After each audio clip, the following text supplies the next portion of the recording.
to walk A in. Just a little bit, yeah. It'll be back next week.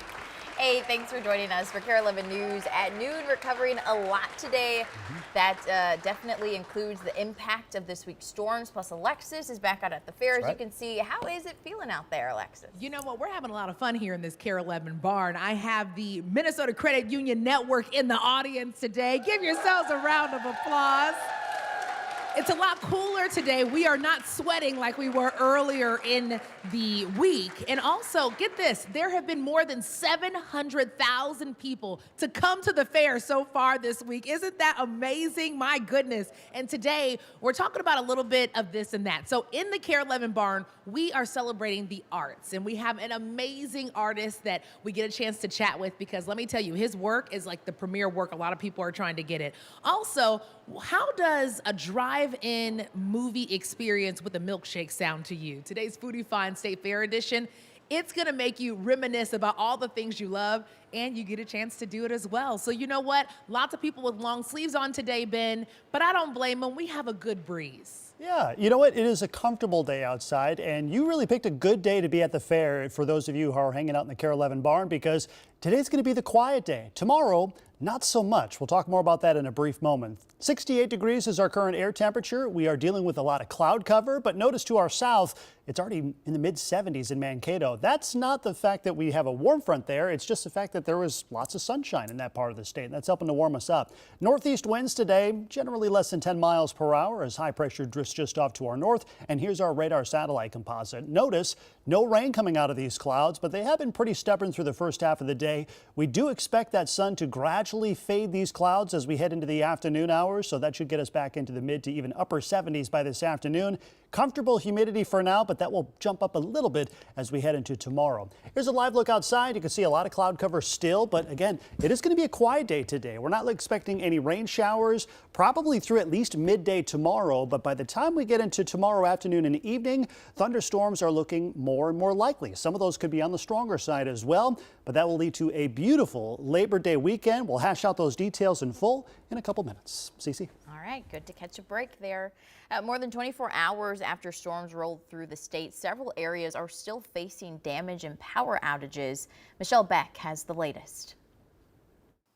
Good luck turning into Wall Street in St. Paul, because look right here, you got one massive tree on its side blocking the road. But look this direction too, at the same intersection, yet another tree uprooted and turned over on its side.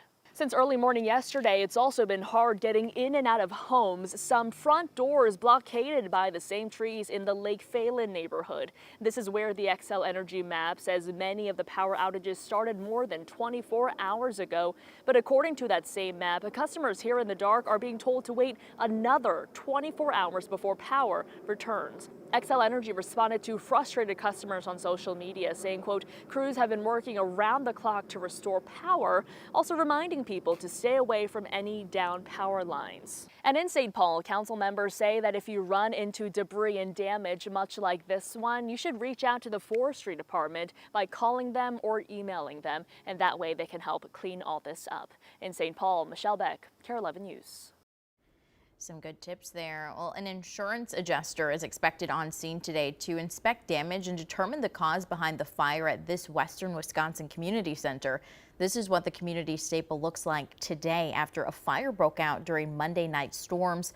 Witnesses say a tree fell on a power line next to that community center in Milltown. I stayed up and just watched from the window, and I could see slowly more and more smoke coming out of this building, and I realized, like, that place is on fire. The roof kind of opened up all at once and just flames went up like as tall as these trees. It was huge. The center has been around for decades and served as a venue for several community events.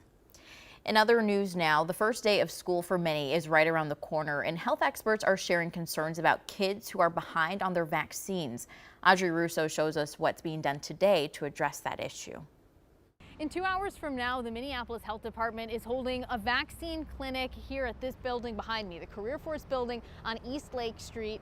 It's from 2 to 4 p.m. and at it, you'll be able to get your kid caught up on the MMR vaccine. That stands for measles, mumps, and rubella. And they're really concerned, health officials, about the measles portion of that because they say there's 36 reported cases of measles in the city right now. It doesn't sound like a lot, but it's actually the highest number we've had since 2017. Those cases are spreading at the worst possible time. The city's health department reports only 40% of Minneapolis kids are caught up on their childhood vaccines, a dangerously low level of immunity against a very contagious disease like measles. When there is someone who is positive for measles, it can spread to as many as 10 to 14 people, even an hour or so later after that person has left the room. And so measles really doesn't have any boundaries. Now, you know what else doesn't have any boundaries? COVID-19. I took a look at the latest data from the Minneapolis Health Department. It reports that COVID-19 hospitalizations have spiked within the last month. With all of this information, pediatricians still say that getting parents on board with the shot is a tough sell. Most kids really do fairly well with COVID, the illness. And that makes it very difficult for parents to think through why their child needs to get vaccinated. But it is to protect those in our community who cannot get vaccinated. Now, don't worry if you're underinsured or uninsured. Today's clinic will still vaccinate your child. If you can't make the one today, there's also going to be one at the Corcoran Rec Center on Friday, and that's going to run from 10 to 2. Back to you. Well, you want to know this if you're a pet owner. Minneapolis officials want you to know that there's a new scam in the area. Minneapolis Animal Care and Control says scammers are looking for lost pet posters or online posts and using that information to get your money. It says scammers will pretend to be animal control officers saying they found your pet and that it needs surgery. They then send a link to get your money. Officials say they've gotten 30 reports of the scam so far, but expect dozens more have gone unreported. Just hours ago, St. Paul leaders appeared in court in a battle over the troubled Lowry apartment building. More than 100 people who live there are waiting to see if they need to find a different place to stay. They say they no longer feel safe in the Lowry because the lobby is no longer secure and squatters have taken over parts of the building. They turned to Mayor Melvin Carter and the city for help. Carter is asking a judge to put the building into emergency receivership. Once this building is under receivership, my understanding is the tenants will be paying their rent to a receiver who would then have funds to be able to address some of the issues that are going on inside the building. Meanwhile, the city has crews cleaning up trash inside the building, and a notice is posted on the Lowry saying owners could be charged. The owners blame the problems on residents and downtown crime. We're expecting to hear more from Mayor Carter later today.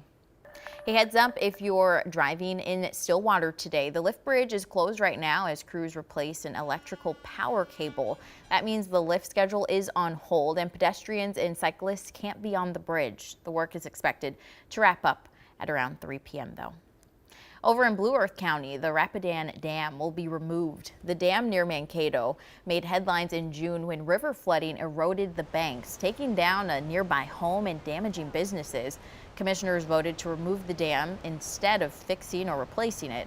Leaders say getting rid of it will save money and free up opportunities for other activities along that river. Turning to your national news, former President Donald Trump's attorneys are reviewing his latest indictment related to the January 6th attack and his efforts to overturn the 2020 election. In a revised indictment, the Department of Justice and Special Counsel Jack Smith are charging Trump with the same 4 counts, but taking out references to certain official acts. It comes after the Supreme Court's ruling last month that presidents can have immunity for official acts in their role as president. Trump hit back on Truth Social, saying the Justice Department isn't allowed to bring cases right before an election and called this a, quote, direct assault on democracy. While that plays out, the former president is preparing for a stop in La Crosse, Wisconsin tomorrow for a town hall event. His running mate, Senator J.D. Vance, will be in Wisconsin tonight. Vice President Kamala Harris is gaining on Trump, specifically on crime and economic policy. That's according to a new poll. Meanwhile, her running mate, Governor Tim Walz, has an event in Boston today before joining Harris in Savannah, Georgia, to kick off their bus tour. Tomorrow, they'll sit down for a joint interview, and that's going to air on CNN at 8 p.m. If you use AT&T, you'll want to hear about this. The company says it's resolved a software issue that impacted some wireless customers yesterday. They haven't shared specific details about what happened, but a spokesperson says it wasn't a nationwide issue. We can tell you, though, from an outage map on the company's website that there were reports of service issues here in the Twin Cities.